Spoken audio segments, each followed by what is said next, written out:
நீங்க ஒர்க்கிங் பர்சனா அப்ப மென்டல் ஹெல்த் எவ்வளவு முக்கியம்னு இந்த வீடியோ எண்ட்ல புரிஞ்சுப்பீங்க. நம்ம லைஃபோட கடைசி நாள் ரொம்ப தூரத்துல இல்லைன்னு நம்ம எல்லாருக்குமே தெரியும். ஆனா தன்னோட 26வது வயசுல ட்ரீம் அச்சீவ் பண்ணி ட்ரீம் கம்பெனிலையும் ஜாயின் பண்ணி அங்க இருக்கிற ஒர்க் ஸ்ட்ரெஸ்னால உயிர் போச்சுன்னா நம்மளால ஏத்துக்க முடியுமா?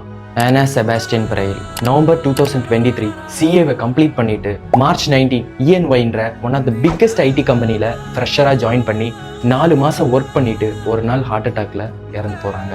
இந்த சோகத்தை தாங்க முடியாத ஆனாவோட அம்மா இஎன்ஒயோட இந்தியன் சேர்மனான ராஜீவ் மேமானிக்கு ஒரு லெட்டர் எழுதுறாங்க. அதுல டாக்ஸிக் ஒர்க் கல்ச்சரும் ஓவர்லோடு ஒர்க் ஸ்ட்ரெஸ்ஸும் தான் அவங்க பொண்ணோட டெத்துக்கு ரீசன்னு மென்ஷன் பண்றாங்க. இதுலயே அவங்க ரொம்ப சோகமா மென்ஷன் பண்ணியிருக்கிறது ஆனோட ஃபியூனரலுக்கு கூட இஎன்ஒய்ல இருந்து யாருமே வரலன்னு. இதுக்கு ரிப்ளை பண்ண ராஜீவ் மேமானி எல்லாருக்கும் கொடுத்த ஒரே ஒர்க் தான் ஆனாவுக்கும் கொடுத்தோன்னு சொல்லி சிம்பிளா முடிக்கிறாரு. இதுக்கு நம்ம finance minister individual seek strength from God and learn discipline in